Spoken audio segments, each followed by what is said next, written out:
Hello, bonjour, Mbotenabino, c'est Miss Huguette, votre journaliste d'investigation. C'est un réel plaisir de vous retrouver en ce jeudi 1er février 2024. Sans plus tarder, place aux infos dans votre programme Au cœur de l'actu monde. Le capitaine Ibrahim Traoré, président par intérim de l'AES des États du Burkina Faso, a fait un entretien hier. Je vous en avais parlé il y a quelques jours suite à leur retrait de la CEDEAO. Trois pays. Il s'agit du Burkina Faso, du Niger et du Mali. Le capitaine Ibrahim Traoré a été très clair et ferme concernant leurs décisions et leurs positions.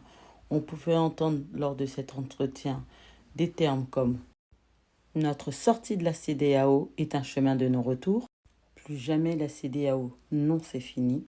Il a évoqué leur décision de rompre avec la CEDEAO, mais aussi mentionnant d'autres systèmes qui, selon lui, maintiennent l'Afrique dans un état d'esclavage, mentionnant le franc CFA.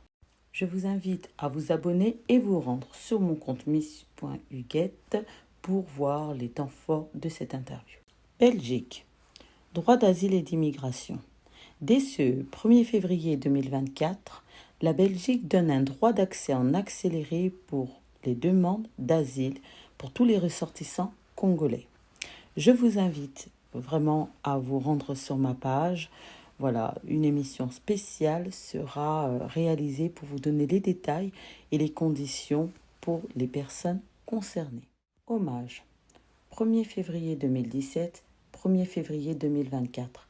7 ans, jour pour jour, après, les Congolais se rappellent de celui qu'on appelait le sphinx de Limété, Dr Étienne Tshisekedi.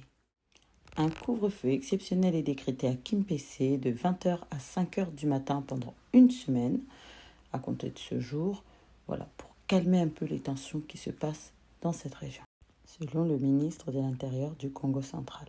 Son Excellence, M. Mambo Luamba, a dit, je cite, « Nous allons travailler pour remettre de l'ordre et rétablir l'autorité de l'État dans la cité de Kimpese. » Fin de citation. Il parle de 4 morts, dont 3 policiers et un civil, et 6 blessés, dont 3 graves. Après les échauffourées contre les forces de l'ordre et les protestants qui manifestaient contre l'insécurité.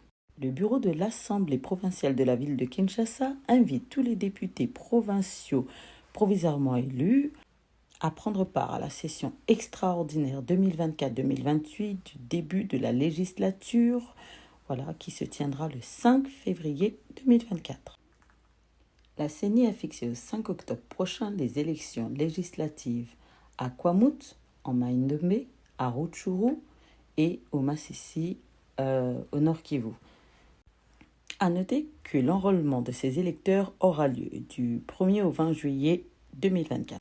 L'ONG Transparency International a rendu public son rapport de l'indice de perception à la corruption IPC de 2023, lequel présente la liste des pays les plus corrompus au monde.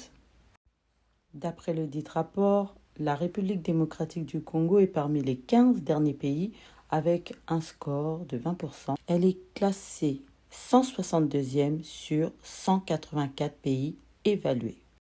CAN, football, la RDC affrontera ce vendredi 2 février 2024 la Guinée.